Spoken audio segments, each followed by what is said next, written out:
A variance due to the pandemic that allowed driver education to be offered in an online environment is set to expire in August.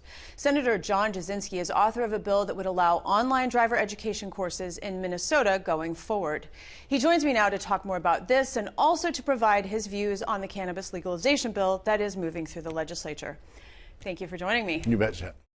You told the Senate Transportation Committee that 23 other states allow for self-paced online driver education courses. Your bill, Senate File 362, has bipartisan support and would add Minnesota to the list. What are the benefits? You know, I think it's self-paced is one big thing. You know, today in our schedules, hockey or basketball, or you're going here or work or things like that, it just allows a self-paced course that allows our kids an opportunity or an option. It's doesn't have to be that way. It's just an option to do that. And with how busy we are and things like that and getting to appointments, and it just makes it much more accessible, and I think it makes it much more easy for our kids in Minnesota to learn. There are two kinds of online course offerings. There's synchronous, and that's what is currently available. In full disclosure, that's how my 15-year-old went through his driver education course. But you are proposing asynchronous, which means that it is not a live course at a specific time, but rather it's self-directed with 24-hour support for questions as someone is going through the curriculum. What are the benefits of this approach? Well, again, it's flexible. So if your schedules are, it's mostly the scheduling thing. And then some people don't actually learn as fast as others. So when you're, having an instructor and you're going back and forth, some people can't keep up with that, or they just don't have the attention span. So a self-paced has been proven in many, many other ways. We do it for snowmobile safety. It's actually, you can get your pilot's license done that way through online and things like that. So I think it just gives another option. And again, I think both are good, and actually offering both methods are probably a great way to do it, because some people just learn at a different speed, and some people can pay attention differently online versus having an instructor or someone going back and forth. So I think actually both systems have a great option for people to do that either way.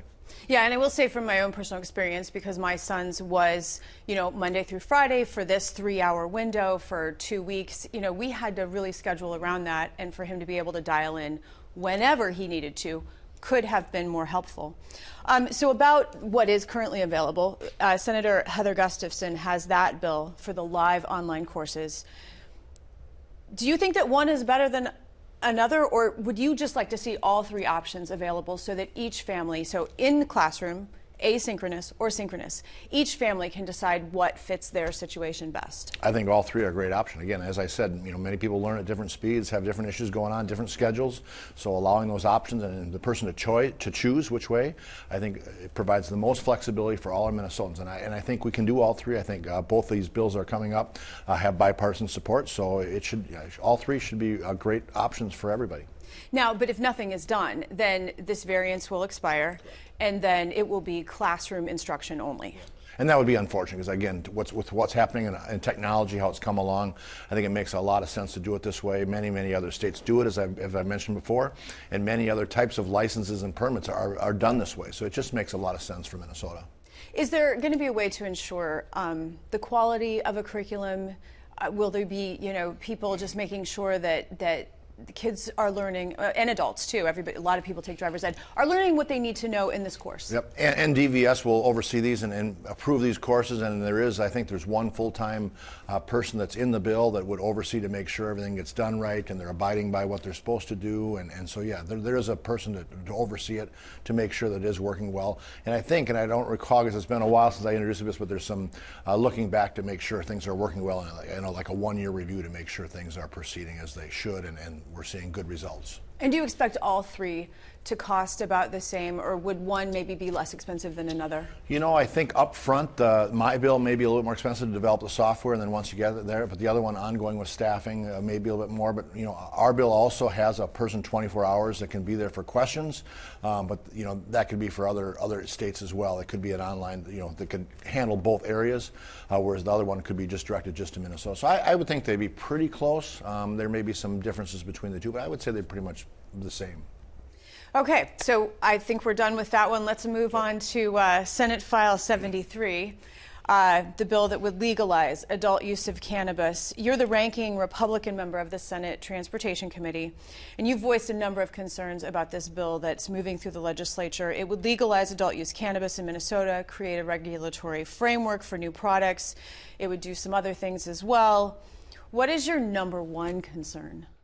Well, I think public safety is a big concern in this. Safety they keep saying on safety on the roads is a huge thing. I think that's going to be an issue. So I'm concerned about that. The testing is another thing. There's not a good way to test right now. We're a little bit ahead of the schedule, so I think that's an issue. Workforce issues is going to be another issue, is, with people working and how that affects, they get tested positive or negatively and those things. It's pushing more and more costs on our local agencies, and I brought up, and I've gotten some fun things about it, but local law enforcement dogs that now will not be able to use, and there's a lot of those local agencies have spent a lot of money getting those dogs trained. So you mean like drug sniffing dogs? Drug sniffing dogs and Okay. things like that, so those will have to be retrained, and some retired and things like that. So I know that was a big thing. It's a very small issue, but it's one of the things that you look at, because a lot of local law enforcement agencies have spent a lot of money for these dogs to get them up and trained and things like that, so that's one thing. I think my big concern is just the more accessible to our kids and more acceptable, and I think that's a concern. I've traveled the state for bonding bills and things like that. We hear a big issue about mental health, and I don't think legalizing marijuana is going to improve the mental health around the state. That's one of my big concerns. But I think just the accessibility to our kids and the acceptability of what it is my concern. So many people, including former Governor Jesse Ventura, make the argument that cannabis is no more damaging than alcohol, and alcohol is, of course, legal. 21 states have legalized recreational use of cannabis, and despite it being illegal in Minnesota, people do continue to use it. Is legalization inevitable, and are there any changes that could be made to the bill that would garner your support? Well, I think it is going that way. Obviously, it's trending that way, so it probably happened. Again, I'm concerned about the testing, what it's going to do, and I don't think we have a good... And you mean for law enforcement to be able to test a driver, to, because we know how to test for alcohol, but there's no way to test for if somebody's under the influence of cannabis? There is. They do some sobriety tests, but there are some testing, but they're called DREs. I can't remember the exact specific, but it's a different way to evaluate, drug evaluator, I think. So they have to train more people to understand if they are under the influence or not. And then, what became legal a year ago was the gummies that we're seeing, the 5 milligram gummies, and a lot of people now are using those for sleep, to help them sleep. They'll do that. So if they're taking one every night and it's in their system and they go to work and get tested, and that shows, if they get pulled over and that positive is in there, but they actually weren't under the influence when they got pulled over, does that still show up? There's just a lot of unanswered questions on the testing side.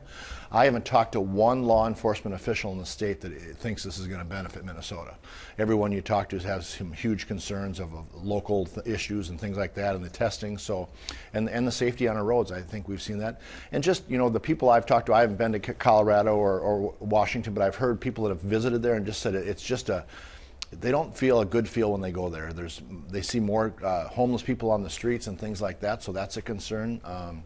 There's just a whole host of issues. And I've listened to both sides, I really have, and a lot of people are either way, and so I've tried to listen to both sides, but I just think overall, I just don't think it's good for Minnesota. I think we want to wait a little bit longer, see what's going on in other states, having better testing to make sure that's doing that, and looking out for our local law enforcement officials to get some input from them. And when we had them testify we didn't get a lot of input from them. There wasn't a lot of time given to our local law enforcement to talk about the pros and the cons and what's going on. So I just think we should wait a little bit, and we'll see what happens this year. Senator John Jasinski, thank you so much. You bet. Thank you.